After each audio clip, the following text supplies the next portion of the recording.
Last year, right around Christmas time, a Chinese researcher out of Indiana University was arrested at Chicago's O'Hare International Airport.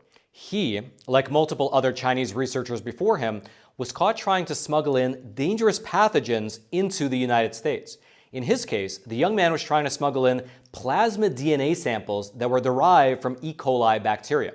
One of the reasons that he was caught, which kind of made the whole case a bit funny, is that he was labeling these plasmid DNA samples as women's underwear in the export manifest, which ironically was the exact thing that set off alarm bells with the feds, who decided to investigate further, and eventually they caught him, which they did. He was arrested, he was charged, and just a few weeks ago, he was sentenced to decades in prison.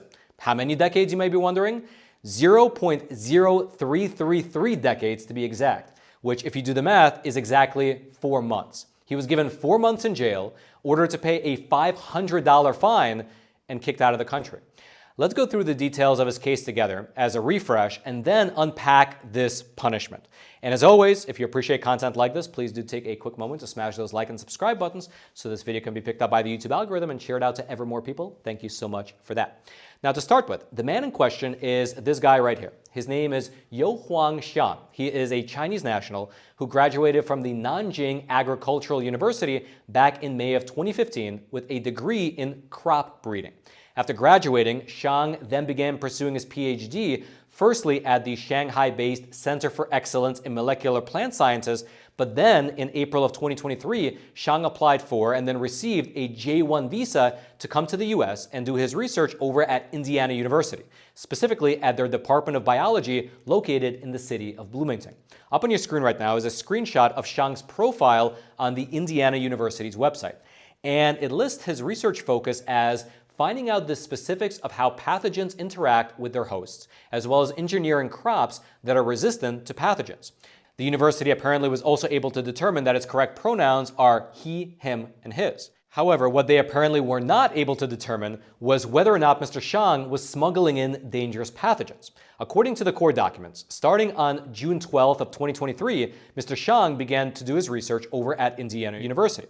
Then the following year, on March 8th of 2024, the university renewed his J-1 visa for an extended period of time so that he could continue to do his research. According to the court docs, at that time, quote, Xiang was reportedly leading a research program on genome editing in wheat plants to confer resistance to fungal diseases. So far, so good, high-level science. However, in April of 2025, while he was going through the Detroit airport, Xiang was stopped and interviewed by Customs and Border Patrol agents. Quote, at the time, federal officials were actively investigating instances of US-based researchers from China smuggling plant pathogens. Xiang was flagged due to his study of plant genetics. During the interview with Customs on April 23rd, Xiang denied being affiliated with the Chinese government and stated he was not transporting any research materials.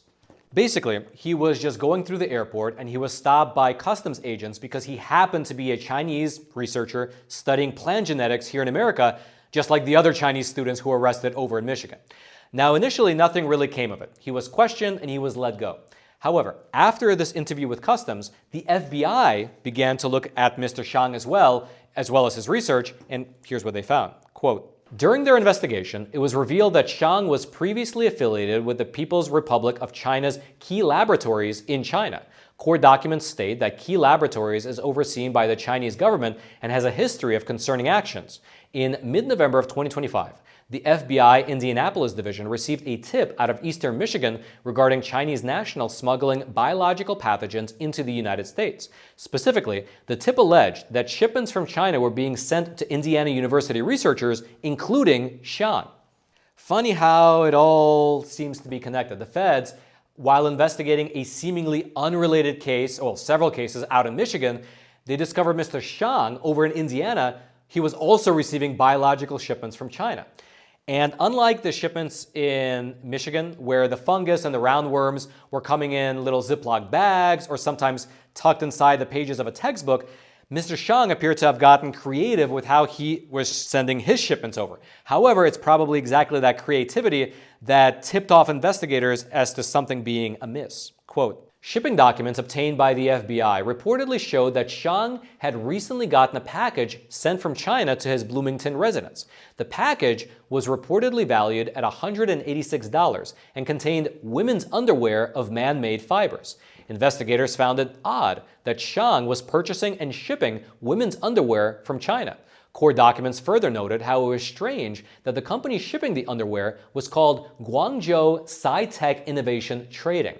Now, at the time that the feds discovered this shipment of women's underwear, Mr. Shang happened to be outside of the U.S. He was traveling internationally. However, it appears that Mr. Shang was unaware that the feds were tipped off because on November 3rd of last year, of 2025, Mr. Shang flew from London to Chicago, where he was promptly stopped and intercepted at the Chicago O'Hare International Airport. And here's what the court documents said happened. Quote, after arriving at O'Hare from London's Heathrow Airport, Shang was brought in for an interview. Shang reportedly agreed to speak and said he would give statements without an English interpreter. During the interview, Shang allegedly admitted to receiving a package from Guangzhou Sci-Tech Innovation Trading in March. When pressed on whether the package contained underwear, Shang reportedly said there was clothing inside, but also plasmid DNA sent to him from his former university, the Shanghai-based Center for Excellence in Molecular Plant Sciences. Shang allegedly went on to say that the plasmid DNA was derived from E. coli and that it was shipped to him for his research at Indiana University. When asked why the package was labeled as being women's underwear, Shang reportedly said it was to avoid being detected by Customs and Border Protection. And so he basically just spilled the beans, saying that he was importing these dangerous biological materials from China under the radar in order to avoid customs. 2 days later, on November 25th of 2025, Mr. Shang was federally indicted and he was officially charged with multiple felonies, including conspiracy, smuggling goods into the U.S., as well as making false statements to federal agents. And on that third point, by the way, those false statements weren't just in regards to sending over the E. coli. In court, it was actually revealed that according to a FBI investigation that was conducted, Mr. Shang also lied about not being a member of the Chinese Communist Party. He told immigration authorities that he wasn't when he actually was. And so, with all this against them, in April of this year, Mr. Shang wound up pleading guilty and he was given the following sentence. He was ordered to spend a little over 4 months in prison. He was ordered to pay a $500 fine. He was given 1 year of supervised release as well as immediate expulsion back to China. And just for your reference, I looked it up, and basically the 1 year of supervised release is more symbolic than anything, given the fact that he will be deported immediately after leaving prison.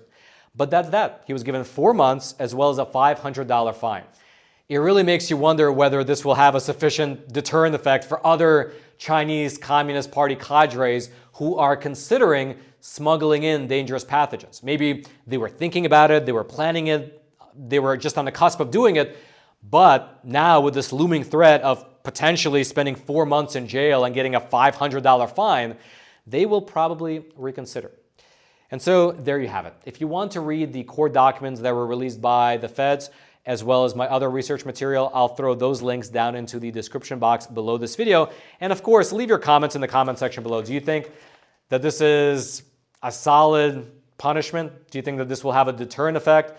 Or do you think that this will have absolutely no deterrent effect? I'd love to know your thoughts. Leave them in the comment section below.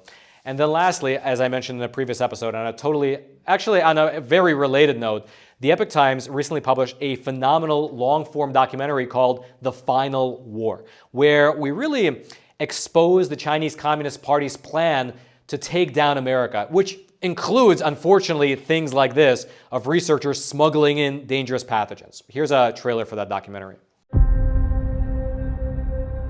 The American people are standing on the edge of a cliff. I'm a father. Like every dad, I want to see my kids grow and prosper. And I'm afraid for their future.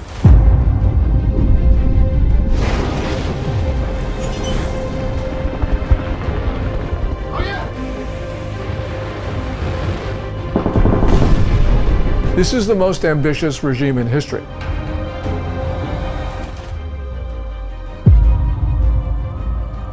The Epoch Times investigation team had studied the CCP for years.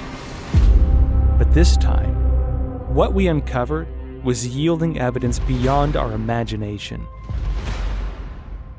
hide our strength and bide our time. Yes, we're in World War III now. We are in a world war with the Chinese Communist Party without realizing it.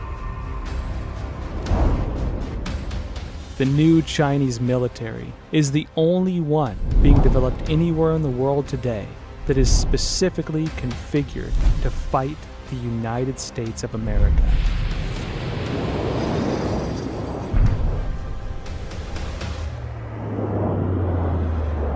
China's strategic goal is to make sure that the U.S. has 4 enemies, and one of them must be a terrorist group. It is terrible that CCP has gotten so far along in this 100-year plan, but they've gotten really close to succeeding. Prepare to live in a world where you can be arrested for watching this documentary.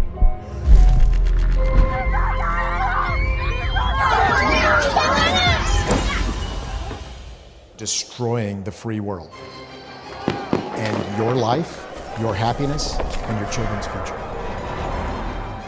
And a new generation of Americans will be trained to obey the CCP. We must live, you must die. This is straight out of the communist playbook. We are giving of our life's blood so that the Chinese Communist Party can survive and thrive.